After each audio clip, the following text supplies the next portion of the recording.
I'm going to introduce Emma is now going to come up and for our next session, which is going to be from idea to impact, building successful bubble apps. So welcome, Emma. How's things? All good. And I think it's Emma and I met at the Bubble House that happened recently in France, and it was well, it was actually Greece. It was Greece. Very memorable. Yeah. It's just another great example of the Bubble community getting together. So it was a load of Bubble developers in a resort in Crete, and hacking. We had a hackathon. We did actually do some work, didn't we? Yeah. I know everybody saw the photos. There was 7 pools, but we did actually produce some good apps that week, didn't we? Yeah, did we? It was awesome. Yeah, so good. really good. Roll on next year, I think. Well, good luck. Thanks so much. Thank you.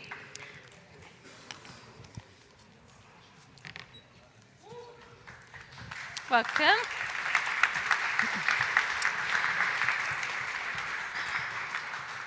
Can I get you two to swap on the end there? Thank you. I don't want to call Dave Anna, you see. You know, it could easily go wrong. So, thank you. Welcome to our panelists. I'm going to make some introductions, and then we'll get stuck into the questions. So, hello. My name's Emma. I'm founder of Folks Agency here in the UK. I came from a traditional marketing and design background, which I think is a different route from a lot of the Bubble community. But after 15 years of creating and building with tools like WordPress, I discovered Bubble in lockdown 2020. Remember that? That was fun. And I was absolutely hooked. It may surprise you, but what I love about Bubble is its design freedom. I've honestly built things that I never, ever thought I was capable of. But the real biggest surprise, actually, has been making some incredible connections with the Bubble community, like you guys. So allow me to introduce 4 trailblazers from the community. First, we have here Harish Malhi. Harish is the founder of Goodspeed. Harish left Google in 2019 to build a live cookery class marketplace, and along the way, you discovered Bubble. Since then, Goodspeed has launched over 200 products for everyone from startups to enterprises, including a SaaS tool for magicians, which I've got to hear more about. And you were even awarded Bubble Agency of the Year at the first BubbleCon, so that's pretty good going. You're based in London, Harish, is that right? Correct. Yeah. And same for you, Stephen? Yes. Yeah. So to Harish's left, Stephen Goumas is the CTO of Lenderwize, who, along with his team, process upwards of £700 million worth of transactions with no security issues, it says here. Now, that is a flex, my friend. What Stephen shows us is that no-code platforms like Bubble can build enterprise-grade fintech systems faster than traditional methods. Would you say that's fair? Absolutely. Using tools like Make.com, Stephen's approach delivers scalable, secure solutions, all while earning UK R&D tax relief and EIC accelerator approval. Now, over to Stephen's left, I am getting that right, aren't I, is Dave McManus, a man from the land down under. That's right, yeah? That's correct. Flew in last week. How's the jet lag? We doing okay? All good. All good. So Dave is an entrepreneurial innovator who uses tech to drive positive change. Dave has founded Lightning Ventures, Porsche Club, and Ocean Greens. Not only that, but he also hosts the Unconventional Founders podcast, so give it a listen. With experience in Silicon Valley and known as one of 12 elite Bubble developers, I want to know who the other 11 are. Are they in the room? Dave is passionate about helping founders create impactful products. And last but not least, over there on the left, we've got Anna Gafurova. Anna is co-founder of RapidDev, one of the fastest growing tech agencies in the US, ranked an incredible 391 on the Inc. 5000 list. Over the past 4.5 years, Anna has helped scale the company 20x in revenue and has grown the team from 0 to over 150 members. With her sights keenly on operational excellence, Anna specializes in building scalable delivery systems by utilizing efficient processes and high-performing teams that drive sustainable growth. So, hopefully that gives you pretty good.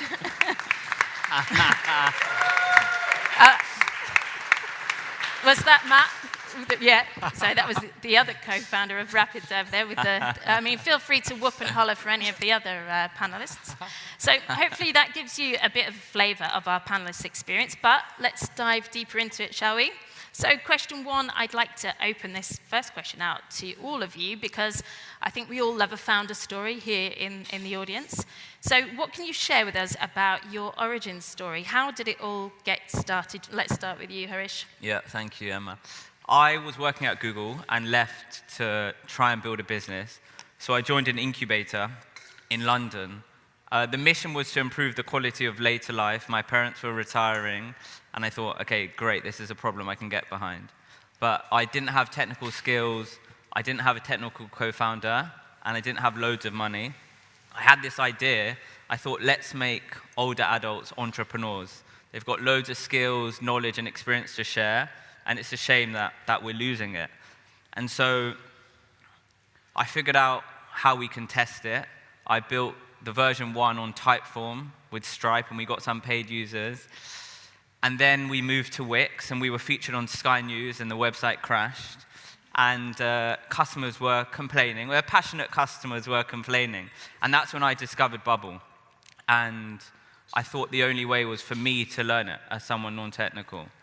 And that's how I discovered it. And I thought, if I can do it, then we can definitely help other people do it. I tried to hire an agency to help and didn't have loads of luck with it. But the business was growing in the pandemic. We did lots of corporate cooking classes. We worked with Amazon, Accenture, and Spotify.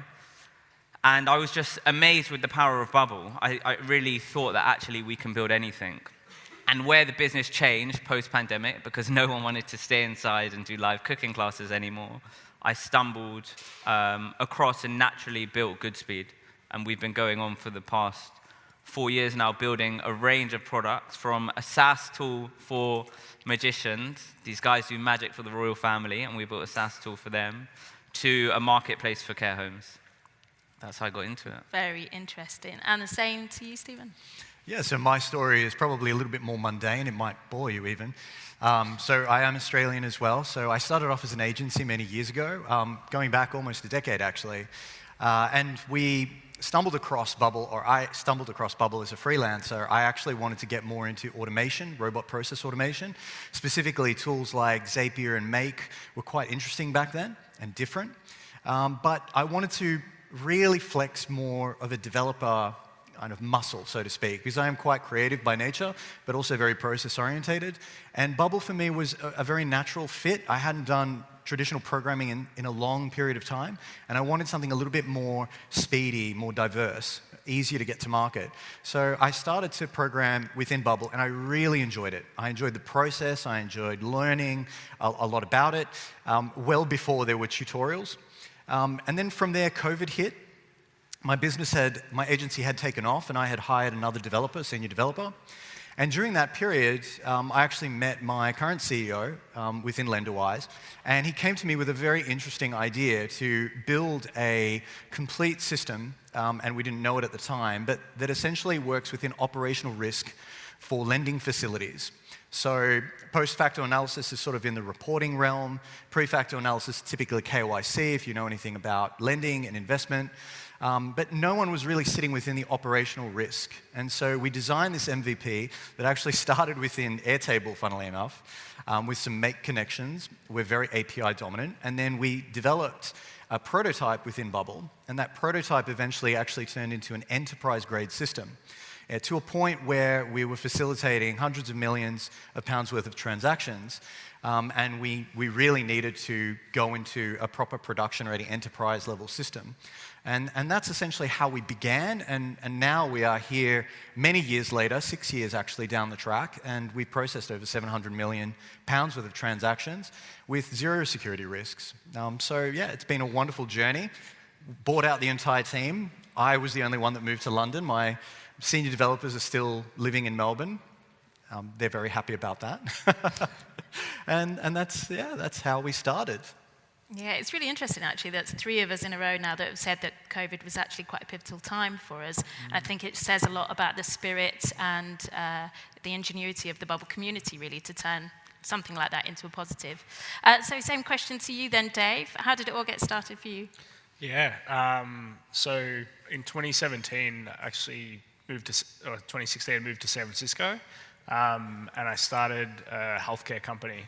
Not using Bubble. I wish I had have known Bubble was a thing at that point, but essentially worked on that for 3 years. And the vision was to connect the food system with the healthcare system, so prescribe food to treat specific diseases, mainly around digestive health. And so built that up over 3 years, got it into a bunch of hospitals, UCLA, Stanford Health, but ultimately ran out of money. And I guess one of the biggest things that I realized at the end of it was like, I wish I could code. I was really good at selling and partnerships, but I was just not moving fast enough. Obviously had a great team around me, but cost-wise couldn't make it happen. And so after finishing that company, I kind of really reflected, and I went out and I learned about all the tools, and Glide apps was one of the first ones, but then I got onto Bubble. And yeah, I just started building it. I just absolutely loved it. I remember the first API call I ever made. I was like, holy shit, this is what this is about. And so it was incredibly liberating for me. Yeah, about 3.5 years ago, I was just literally building Bubble apps on the weekends, and I was like, why don't I just do this as a full-time job? So I quit my job and started Lightning, and we've built, I don't know, probably over 60 different apps, anywhere from an AI nonna that you can cook with for your recipes, through to an AI researcher. Yeah, we've built a lot of really cool stuff and got to work with some really great people. Amazing. Yeah, it still feels like witchcraft every API call I make. Can't believe I'm doing it. And Anna, the same question to you over there. Okay, for us, the story started with COVID as well. My partner actually reached out to me. At that time, we just interacted on some random projects together, and he offered, okay, what about we start building things together? I had no clue what development is, but I always like new, fresh ideas. So like I said, yes, totally, I'm in. And I think my talent in this journey was finding right people. My partner's talent was finding right clients, and I would call this as one of great achievements. That first project we built is still live, and we are still around supporting it. And the core team who worked on this project is also still around, which shows me that we are probably on the right way to the success. So once we started to work on this project in early 2021, we realized that probably it's starting to be big, because like we are managing to find nice people and nice clients, and this is a great match. So from the very beginning, we tried to focus on hiring traditional code developers and teach them how to work on Bubble. By the way, I'm probably the only one who is non-technical co-founder here, because my priority is managing people and finding people and making sure stuff is delivered. So we started to focus on really good people to join the team, and this, from the very start, gave us advantage on being able to solve really complex apps. And my humble opinion is that actually, this is what RapidDev is known right now. So we can build complex stuff on Bubble. Brilliant. And similarly to all of you, as you reflect on your growth over the years, what have been the particular challenges that you've had to overcome, and how did the business adapt to overcome them? Harish, we'll go to you first. There's always challenges. Even now, it's interesting because more with loads of AI and vibe coding tools, I think the ecosystem is changing a lot. And that's the challenge that we're facing today, where clients probably have many different expectations, where probably they expect products to be cheaper and quicker. And so navigating that and educating them on that is an interesting topic. I think that just is an education problem, and us trying to figure out how we can help them do more with less, because if we lean into it, we can generally build a lot better products. And throughout the journey, there's been challenges and nice milestones at every stage. For example, getting the first client. That was me testing if an agency was worth it and winning one client on Upwork for $40. And then hiring our first employee, winning probably our first enterprise client, and then growing, and now we're at a team of 25. And so throughout the challenges, I guess you just continue to grow and adapt and learn from the market. But the space is very interesting now, which keeps it fun. Yeah, for sure. What about you, Stephen?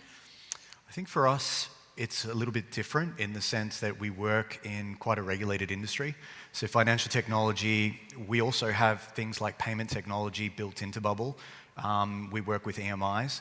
So our focus primarily is in risk aversion, specifically, ensuring that the security of the system needs to be integral. I mean, I'm very glad that Bubble actually bought Flusk, because we were relying on that as well, and also doing some pen tests of our own with third-party software. So security, I think, was paramount, and overcoming audits, I was going to say, is really one of the most integral parts of our particular industry, as we get audited frequently. And explaining it to the first auditor, I think, is a funny story. They had an ex-Microsoft background, and it was extremely a long and arduous process of around 10 hours worth of being underneath a microscope. And he legitimately said, look, I really don't know how to audit you well, because this is bleeding edge. I'm used to code bases and GitHub repositories and things of that nature. So it was very different, and that was many years ago. However, we passed that with flying colors, because the security and the technical debt was more on the Bubble Enterprise team than it was on my team. So we were focused primarily on developing new things and making the system a lot tighter without having to necessarily lean on my own team for security and things of that nature. So that really helped us rather than hinder us in that nature. So that was definitely one of the things. I think from a development standpoint, because we work so much with numbers and dates and mathematics, it's extremely important that it's arduous and very specific. And so early on in our journey, around 6 years ago, I would say one of the things that really limited us was the learning curve of the inconsistency of the mathematics within Bubble itself, because it wasn't what we were used to. Now we've got a very good handle on it, and the math it has to be perfect, and same with the date stamping, time stamping, and things of that nature. But specifically for our industry, I think those are the two major things that we really found was really important. Yeah, for sure. And the same to you then, Dave. What specific challenges have there been, and how have you overcome them? I think communication is the number one challenge. When you're building an app by yourself and you're just talking to customers and you're building it, it's pretty easy. It's not easy, but once you scale out, you've got, 10 projects and you've got multiple developers, having systems and processes that are all, and especially with clients, like having that communication layer nailed is so important. That's why I'm such a big fan of design libraries. So having components already pre-built, you have one shared language, there's less misinterpretation. And then personally, getting out of development, like getting out of my team's way, that's my personal challenge, which I'm always working on. We've all got room for improvement. Yeah, that's right. And Anna, what about yourself? Well, I would say for every business, there are two main things that business should solve. Like, it's find right people and right clients. So basically, when you're a no-name company, as we were 5 years ago, it was extremely challenging to hire somebody, and because nobody believed in yourself, and the only person who believed in yourself is yourself. So it was really challenging to get right people on a team. This is not that difficult right now, but now we have to work out on standards, who exactly we want to hire, how we detect the right people, and how we work them together.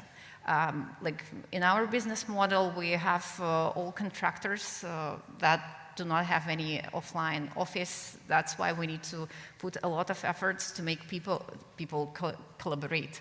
And we invest quite a lot in this sphere. For example, we have 2 times a year offline events where we gather together so people just know each other, can talk to each other, which is a huge investment from company perspective, but I can see that this builds strong relationships and it helps us.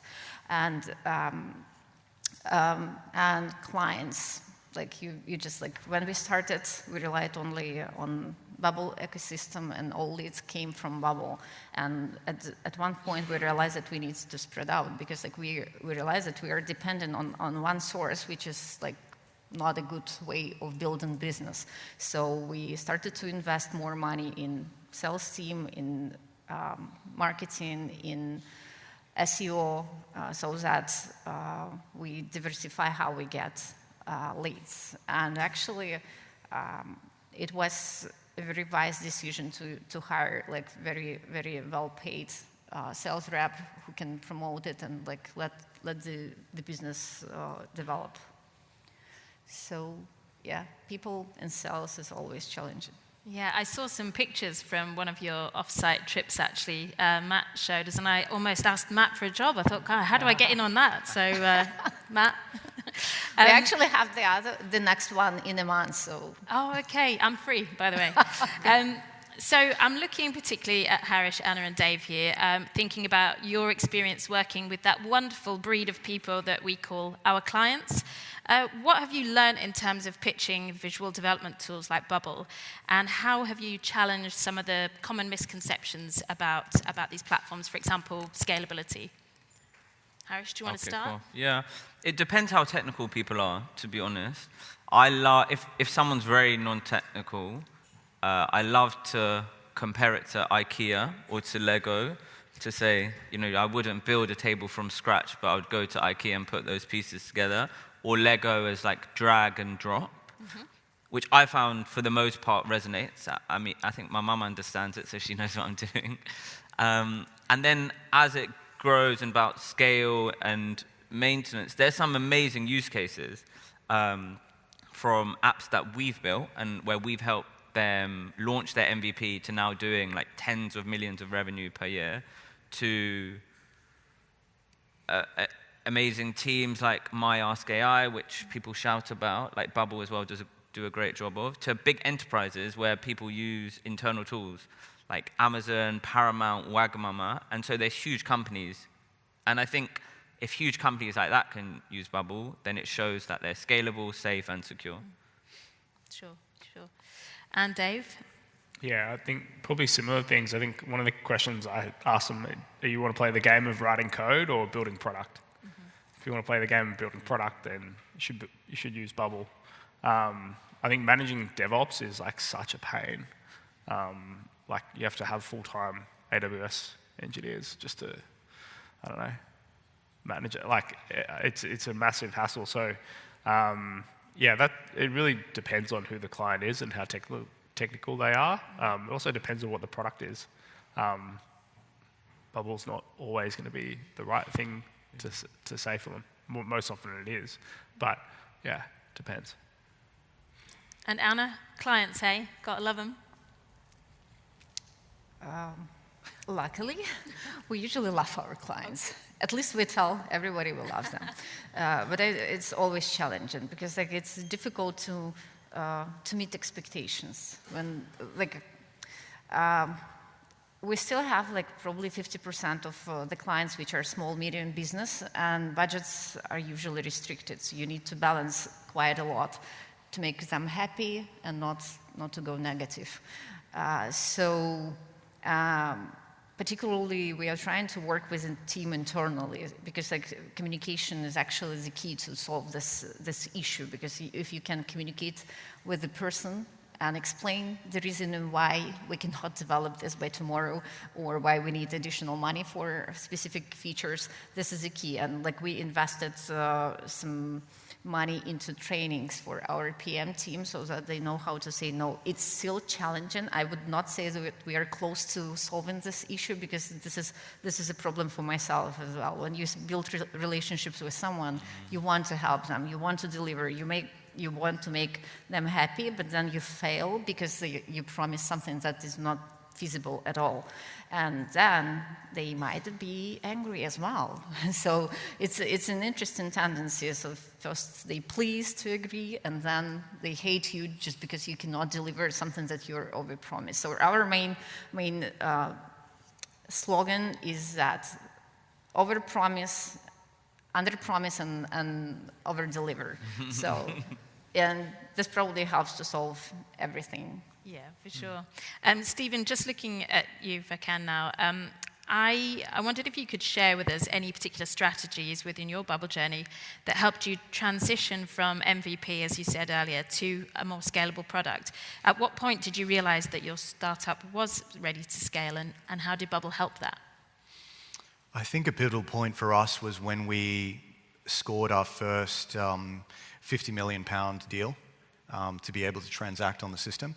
That's when things sort of became real, where we went into Bubble's ecosystem of MVP, what we had actually built, and I had a serious discussion with my senior developers and asked them, okay, can we use this as an enterprise system? And we had a very serious discussion about scalability, database speed, reliability, all of the things that are extremely important as cornerstones for an enterprise system.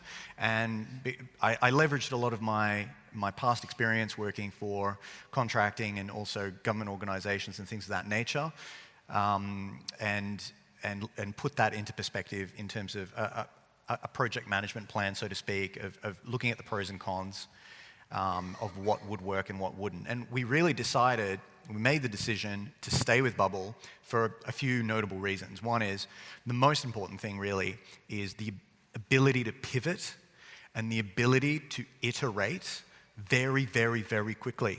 Because going to market, like Dave was saying before, you want to ship it, or do you want to talk about your wonderful GitHub repository? Because I don't want to sit here and talk about your wonderful GitHub repository for 2 hours. What I want to do is I want to build good product that's reliable, that's safe, that's scalable, and ship it.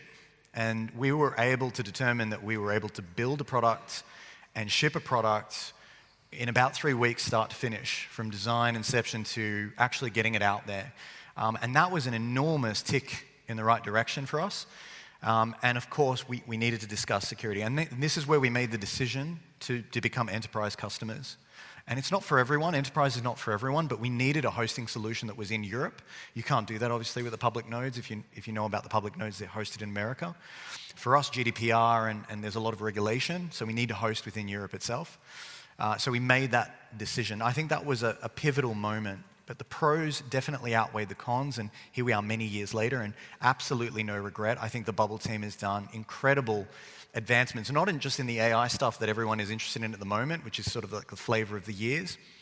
It's been a few years now, but I think the advancements in the database actually in the last year, as they rolled out that new change, really phenomenal in terms of speed in the back end. So that was a really pivotal moment for us.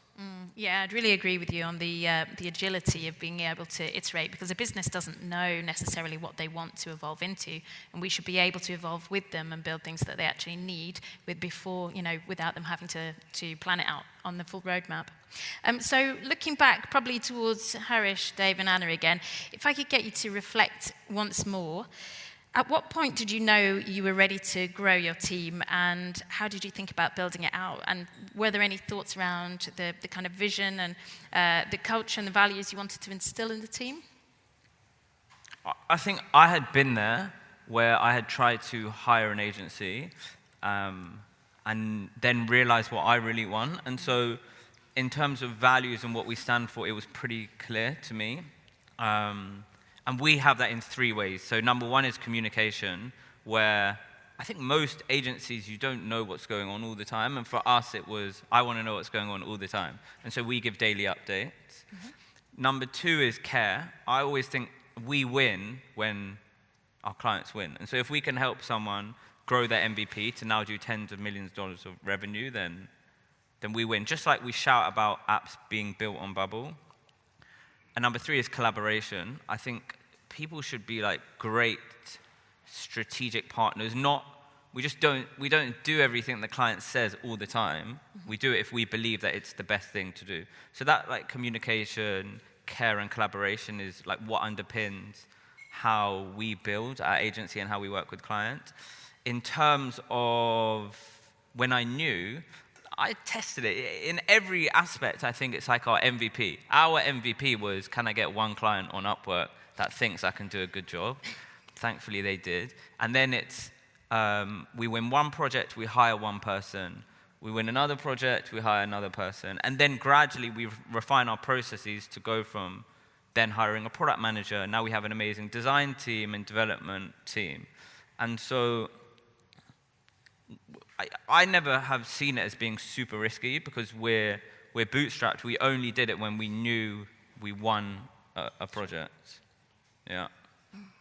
And same with you, Dave? Yeah, I would say just pretty organic, and trying to kind of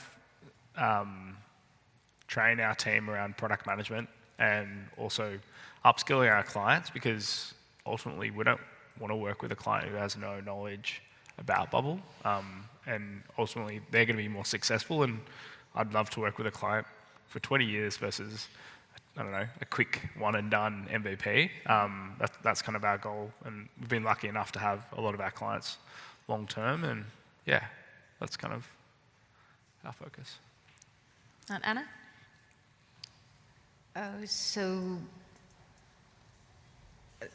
In regards to technology, right? So what made us work with one technology, not the other one? Sorry. Your question was about the technology. The question was around when you knew you wanted to build your team out and the kind of the values. When we realized, and okay. Yeah. Okay, so basically we realized after the first project, like even in while we were in the process, because like we realized that we can deliver, we make client happy, and it's not that difficult. So that's why we decided, okay, we go and get more clients, and then we just hire more team members. So like I think the flow is always this way. So like it's not vice versa. Like you do not hire a lot of people, and then and same for a product probably. You first verify that this is something that market needs right now. So this was our way. So we started we grew twice each year, from 0 to 150 people within 4 years, and yeah, it became evident pretty soon. So opening back out to everyone now, let's just do a quick temperature check. Who is already using AI in their apps or their business? I'm expecting a pretty full show of hands. Yeah, pretty healthy. So to these guys, how have you or how do you plan to use AI in your business? Harish, do you want to take it first? I'll take it first. Okay, the way I think about it is how can we help people do more of what they love, or spend more time in like their zone of genius. And what I mean by that is from discovery, how can we take that out to go from call transcripts to help create user roles and user stories, and it's never going to replace it entirely, but it means our product managers can spend more time refining them. To design, we'll use AI to help us create, instead of always going into Figma, to give us like low fidelity wireframes so our designers can spend time touching it up. To then design, maybe working to better integrate APIs. And so the way that we think about it is, what are the tasks people are doing that they don't like, or spending too much time on manually, and how can we get them to do more within their zone of genius? Mm-hmm. I like that zone of genius. I want to be in that zone. So do I. Stephen? I think AI is akin a little bit to a knife. It can be extremely useful to cut your vegetables, but in the wrong hands, it can be disastrous. I feel like that's with every industry using AI. I think it's an incredible tool if you know the subject matter and you provide the appropriate context to the project you're working on. I think that's extremely important with anything that you do with AI. You need to be a subject matter expert, and you need to provide the AI with the appropriate context. It's not just going to magically solve a problem for you, but it can definitely help you iterate. And that's exactly what we do with our team. We use it in terms of iteration. It is a lifesaver in terms of documentation. We were talking about auditing before. Oh, Lord, I love Claude, specifically Anthropic's Claude, for audits. So it can be extremely useful as a time saver for mundane tasks, and incredibly good for teams that know what they're doing in terms of iteration. Our EIC Accelerator grant is actually for innovations within AI.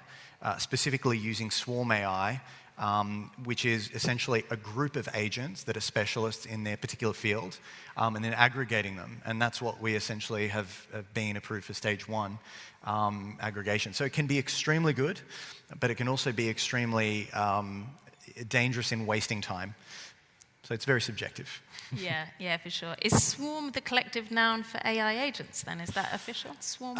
Well, you can make it official if you like. Yeah, I will today. Put a TM there or something. Yeah. Sure. And Dave, what about you? Yeah, we use obviously call transcripts, so you don't have to take notes, key actions, I think. But we're also using it for design as well. So we use Visly.ai just to design out, and I think that's incredibly powerful just to give a client something to, hey, this is wrong. I think the law of Wikipedia is if once you put something out, someone will correct it. And so that's really, really incredibly valuable to us is articulation from the call into Visly starting point. I think one thing I will say is that we've experimented with AI for product briefs and product specs. Our product managers have to handwrite everything. Right. And they can use it as a sparring partner, but they need to write it out. If you can't explain to me how the app's going to work, no. Yeah, for sure. So got to be very careful. And Anna, is RapidDev getting even more rapid with AI? Yes, we definitely encourage our team to use AI. The more, the better. And we use it for prototype and scoping design for sure, like in Figma AI model.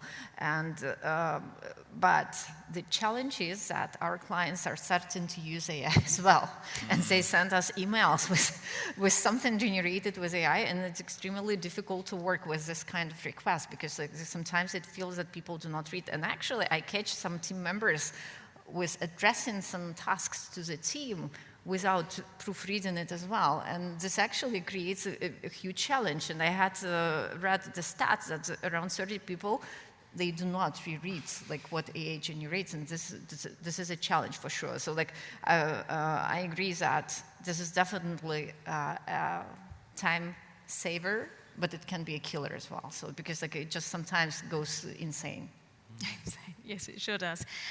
So after hearing the announcements today from the Bubble team, what are you most excited about? Harish, I'll come to you first again. Yeah, I mean, Emmanuel said it earlier. It's about empowering people to do more with what they have. And so everyone, I'm sure, has tried all these vibe coding tools and these AI tools, and they're good for prototypes. But the most exciting aspect is how can we combine that to actually go from prototype to production and continue to make more impressive, scalable apps. I'm excited.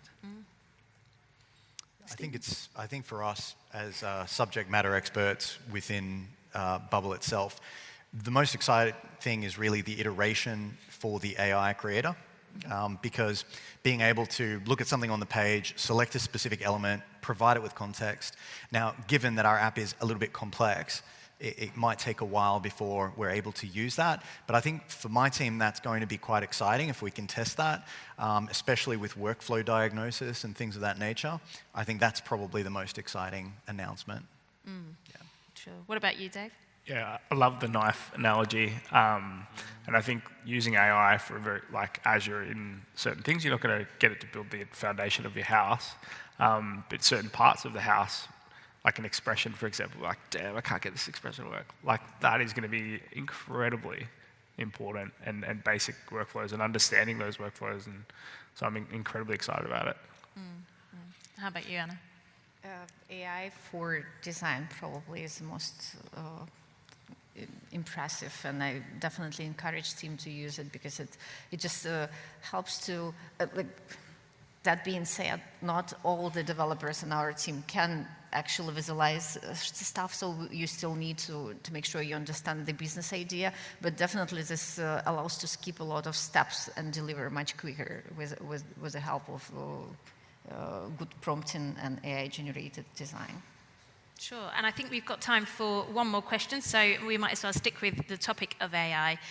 What do you think its impact will be on visual development itself? Back to me. Back to you, lucky you. Impact on visual development. Okay, compared to AI and vibe coding tools, the biggest moat I think Bubble has is that anyone can understand it because they just look at it. And I think that's really empowering because you can build a lot quicker with vibe coding, but anyone non-technical can't understand it. And if you combine that with visual development, it's really empowering for someone non-technical. That's my view. I think a little bit of an unconventional answer maybe, but I think for training, it's actually going to be really, really helpful. Because when I'm training new team members, or we're training new team members, it's extremely difficult for them to get a handle on absolutely everything that's going through the application that we've built, because there are rabbit holes that you can run down through back-end workflows, things of that nature that are extremely complicated. So being able to say, look, speak with the agent, let the agent explain a workflow for you, we'll give you context, but I think it'll be a really fantastic training tool from a contextual perspective for the applications and training new people. Yeah, it brings a whole new meaning to the phrase, talk to my agent, doesn't it? Yeah. Yeah. Dave, what about you? Yeah, I think similar answers. I think allowing people a seat at the table who are non-technical, who are the people with the ideas, to be able to understand is going to be incredible. I mean, Bubble's already done a great job of that, but it's going to get even better.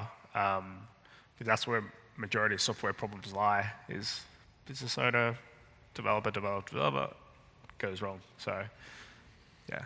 And Anna, you get the final word on how AI will impact visual development. It's just a small question.